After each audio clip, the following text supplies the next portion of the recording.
I want you to imagine your favorite driving road. Now think about which car you'd want to take on that road. For me, there's only one choice. The legendary Honda S2000. And the road? You'll find it about 520 miles north of London, carved through the heart of the Scottish Highlands. I've just entered the old military road in the Cairngorms. What an absolutely awesome road. This is absolutely my favourite place. The road itself has everything. It has fast sections, it has slow, very technical sections. It has stunning, stunning views. And there's a peace to this area that we just don't get further down south, obviously. Let's talk about the driving characteristics of the S2000. It was made to be a roadster. It wasn't made to be a hardtop. No criticisms of it being a drop-top convertible, please. The chassis is as rigid as you want it to be. It drives like a proper sports car. I mean, this is the epitome of a sports car. The engine layout means that it's a front mid-engine layout car, which gives us such good balance and such good poise in corners. For those of you that are familiar with trail braking, then this car trail brakes like no other. I mean, 911s trail brake well. The S2000 feels like it swivels around its center of mass. It's amazing. And the ride of the car, obviously you can daily the car, you can daily an S2000 as much as you like, and the ride is fine. It's a sports car, so it's going to be a bit stiff, but the low speed ride is absolutely adequate. This S2000 is a stock example. The only aftermarket bit on this car, if you can call it aftermarket, is an Alcantara steering wheel. I love a bit of Alcantara. The suspension is stock, it's been refreshed recently, and it's just really, really precise. When you go into a corner, there's a little bit of roll, but you just carry the speed. Whether you're going really fast, or even if you're going slowly, it just has so much poise through corners. It's like the suspension just knows how to deal with high speed, even better than low speed. The S2000 has so much grip, it's really hard to find grip limits. Mind you, this car's on Goodyear Eagle F1s, which are really, really nice tyres. They offer huge amounts of grip. So finding grip limits really hard. The AP2, which this car is, has traction control. The AP1 didn't have traction control, but to be honest, you don't really need it because of the aforementioned grip. The visibility in the car is awesome as well. It's got a very small windscreen, but you've got a really good clear view of what's in front of you. The A-pillars aren't very big. We're doing some tight hairpin bends here, but you can't take them fast because this is a slightly more populated area. When I say populated, there's about 3 buildings. But let's talk about the gear shift while we're doing this, because we're changing gear a few times. The gear shift in the S2000 is known to be one of the best gear shifts ever. And it really is. It's short, it's precise, and it just feels really good. It's not clunky, it's accurate. You want to change gear, And actually in the S2000, 153 pounds-foot of torque means that you're changing gear quite often, which is fine, it's no issue. It's a pleasure. We're coming up to a nice little S-bend here. Change down, here we go. Another point to note with the gear shift is that the gearing is set up really well. So there are some cars like the 981 Cayman and Boxster. They're known to have very long gearing, and that can really kind of detract from the car and the experience. So the gearing is just set up just right on the S2000. You can just change gear without moving your elbow off the armrest, and you just keep changing gear. Heeling and towing isn't the best in the S2000. I find at least that the accelerator pedal is slightly low for good heel and towing, but that's maybe me. I'm just maybe not so good at it.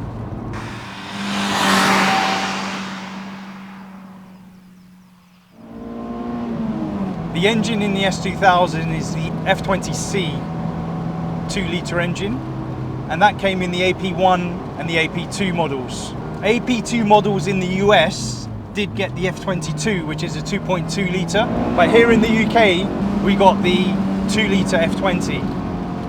Revs to 9,000 RPM. It's a masterpiece of an engine. Just listen to this.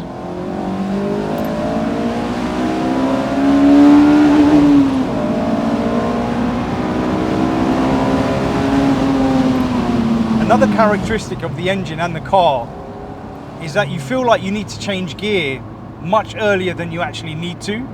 So you get to about 4,000 or 5,000 RPM and you feel like you have to change. But actually you've got another 5 to 4,000 RPM to play with and you haven't even hit VTEC. So you need to get used to that. And when you do, then you can fly in this car.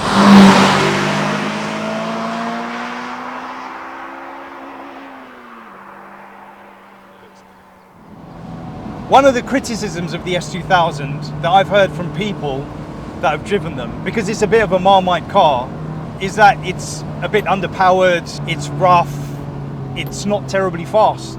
But actually, this car is mighty fast. We're on a nice open stretch of road here. We'll get to VTEC, get it to 9,000 RPM. It really does put a smile on your face. Honestly, this car, the S2000, it has a character change. If you're driving it at 4,000 RPM, 5,000 RPM or lower, it's pretty sedate. But once you hit VTEC and you keep the car in VTEC, it's like the car is happy and it wants to stay in VTEC. And my oh my, how fast is this car? You know, I'll give you some comparisons. So, to me, a comparison car to this is a Boxster S. A Boxster S has more cylinders, but the delivery is nowhere near as dramatic as this car. This car has drama. If you want excitement, then the S2000 is an exciting car. The Boxster S, I find, is a little bit inert. You have to really give it some to get some excitement out of it. And the engine is nowhere near as exciting as this car. Some people compare the S2000 to like the MX-5, for example, and I don't think that's a fair comparison. I think the S2000 sits above the MX-5. I'm talking about stock form. I'm not talking about BBR tuned or supercharged or turbocharged MX-5s. I'm talking about stock MX-5s. It's faster. It's ultimately much faster, and it's more complex, and there's more engineering, I think, that's gone into the S2000. I know the MX-5 has gone through huge changes over the years, and it's had a huge amount of engineering, R&D, time and money spent on it. But ultimately, the S2000 is, like I said, a level above it. It's what I would call a kind of super sports car. It's not just a sports car. On a B road, this will keep up with most things. Porsche 911s, everything, M3s. The MX-5 may struggle, again, like I said, in stock form. From a handling perspective, the Boxster, like I said, is set up to understeer for safety, and it's just not as exciting as this car. It's just not. It's not possible.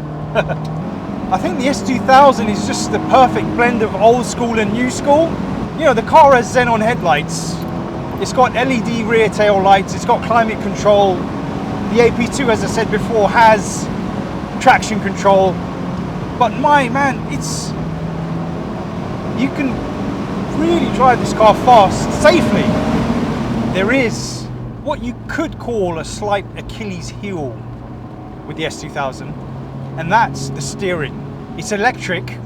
You don't quite get the feel that you sometimes want, to be honest, but it works really well. It's that simple. It just works really, really well. Remember, this car was designed by the legend that designed the NSX. What are some of the criticisms of the S2000? Well, there's the steering, as we said. There's the fact that you can't adjust the steering wheel, which limits the car's appeal to people of certain sizes. There is the low speed experience, which isn't very good, but I think the high speed experience makes up for it and more. People talk about the lack of torque as a criticism of the car, but The car was designed to be like this. They didn't do that by accident. They did it by design. 9,000 RPM rev limit. That's all I have to say. I have to admit, I'm an absolute fanboy of S2000s, and I'll acknowledge any faults that this car has. It's not perfect, but I tell you what, as a sports car, it has all the ingredients to make an awesome sports car. I can change gear really easily, it's really fast, and it's hugely nimble. We're in the lowlands of the Cairngorms at the moment, so we're exiting the Cairngorms on the east side, and actually the roads here are really good, but don't tell anyone. We're going to do a video on freedom and what driving can bring to you. This sense of freedom is just the antidote to our daily busy lives, particularly for those of us that are online all the time. See, most modern cars, and particularly sports cars, GTs, they've moved from having engines similar to this, which are high revving, to turbocharged kind of torque monsters, and they are enjoyable, and you can drive them really quickly, obviously, and if anything, they feel faster than these types of cars. So the S2000 and the GT3, for example, are the antidote to those types of cars. There's a reason why Porsche have the 911 Turbo S and the GT3. They've got completely different characters. They're both ridiculously fast, but they deliver it in a completely different manner. And the S2000 delivers excitement, and I would call it scintillating. You get to 8,000 RPM and the hairs on your neck are standing up, and you're focused, and you're having a whale of a time. Listen to this here.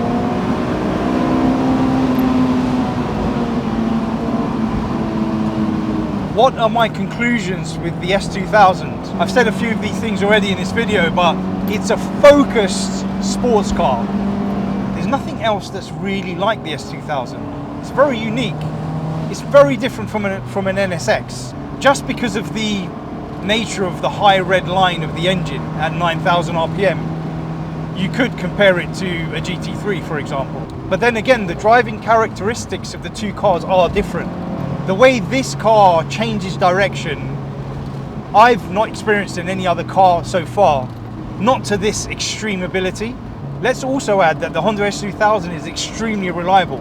I remember for years, it came top of the reliability polls. And a Porsche Boxster, as good as it is, isn't anywhere near as reliable as a Honda S2000. So I'm gonna say it again, and I keep saying it in our videos, you need to buy one. It's that simple. These aren't that rare. They're not that cheap anymore. So a good AP2 2006 like this car will cost about £16,000 or so, but get one. They're so good, and you'll keep this car for a long time. You'll keep this car for a long time. Please do like and subscribe. We're doing these videos purely out of passion. We're doing it for you guys. Visit shootingbrake.com, buy a car, sell a car. My name's Amir. You're watching the Shooting Brake video on the Honda S2000. You know what I'm going to say. Listen to this.